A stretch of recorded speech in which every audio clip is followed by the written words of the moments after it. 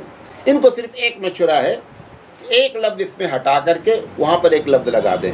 یہ بھی دین کا کام ہے, یہی دین کا کام نہیں, یہ بھی دین کا کام ہے. یہ بات ایک دم صحیح ہے, لیکن یہی دین کا کام ہے یہ بات تقریباً علماء سمجھتے ہیں کہ 100% غلط ہے. 1% نہیں, 100% غلط ہے. نمبر 2, دوسرا نظریہ یہ کہ ہمارے علاوہ دوسرے دعوت کا کام جو کر رہے ہیں ان کو سپورٹ کرنا چاہیے. اگر سپورٹ نہ کریں تو کم سے کم مخالفت تک کریں, کیونکہ دونوں کا نظریہ ایک ہے.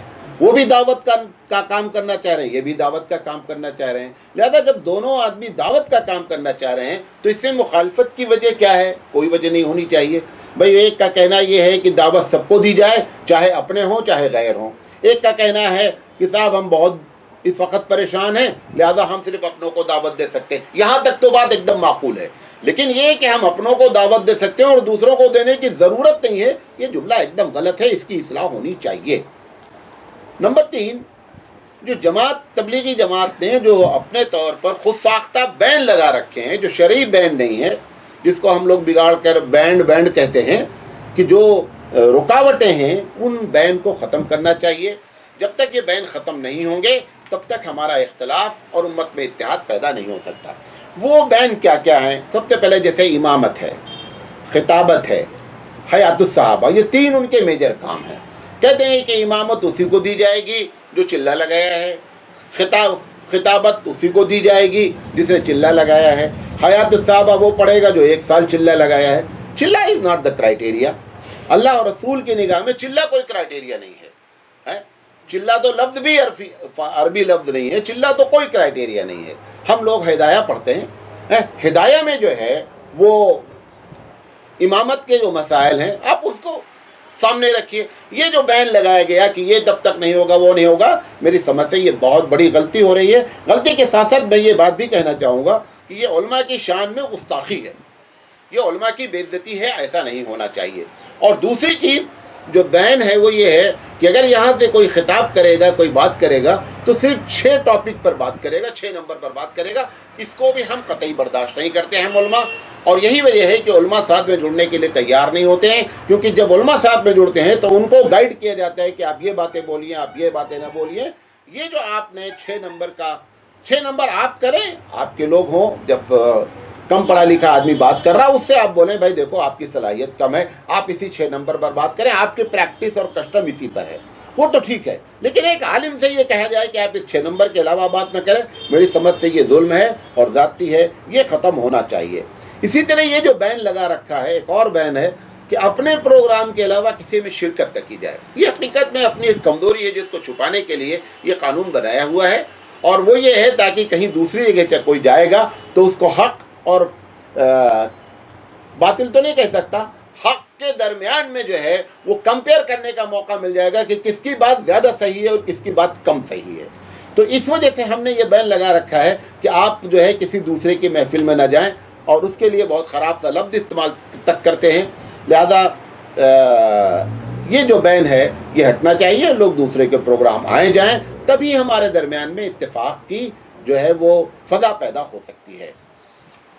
اور ایک چیز جو ان کا نظریہ اور بھی تبلیغی جماعت کا, جس سے میں بہت زیادہ اختلاف کرتا ہوں, بلکہ سارے علماء اختلاف کرتے ہیں, کہ اگر RSS یہ بات چاہتی کہ بھارت میں مسجدوں میں قرآن مجید کی تفسیر نہ ہو, اگر یہ وہ مہم چلاتے تو میں سمجھتا ہوں کہ لڑائی, فساد, جنگ و جدال ہو جاتا.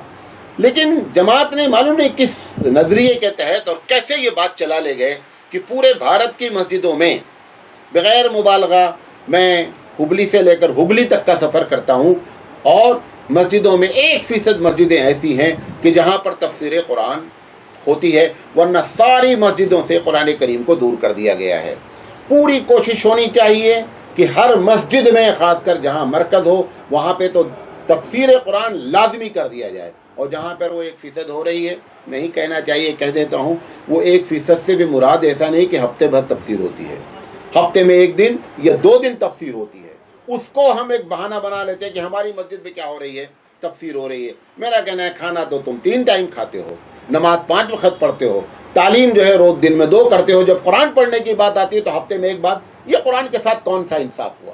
دیگر کتاب کے مقابلے میں آپ نے قرآن کے ساتھ، اور جو اگر آپ نظریہ رکھتے ہو قرآن کے بارے میں نہیں کہ نہیں جو ہے وہ فضائل اعمال میں سب کچھ لکھا ہے، میں اور ہمارے علماء اس بات کو قطعی ماننے کے لیے تیار نہیں ہے، حتیٰ کہ جس نے کتاب لکھی ہے وہ ماننے کے لیے تیار نہیں ہے۔ اس نے اپنے مقدمے میں نہیں لکھا ہے کہ اب تم کو قرآن کی ضرورت نہیں ہے، بلکہ میں نے ایک ایسی کتاب لکھ دیا ہے کہ اس کتاب کو پڑھ لو گے تو تمہارا معاملہ حل ہو جائے گا۔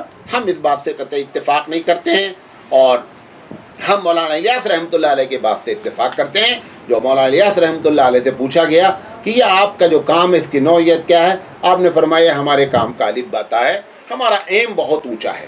ایک دوسری جگہ آپ نے یہ بات فرمایا کہ ہمارے کام کا جو مقصد ہے جمیع ما جاء بہ النبی، کہ نبی جو کچھ لے کر کے آئے ہیں ان سب کو لوگوں تک پہنچانا، یہ ہماری زندگی کا مشن ہے۔ لیکن ہم لوگوں نے کیا کیا کہ الف با تا کو تے کو ہٹا کر کے یہ رکھ دیا اور پوری شریعت کو جو ہے وہ لپیٹ کر کنارے کر دیا گیا۔ یہ اگر چیزیں ختم ہو تب ہمیں جو ہے وہ اتفاق ہو سکتا ہے۔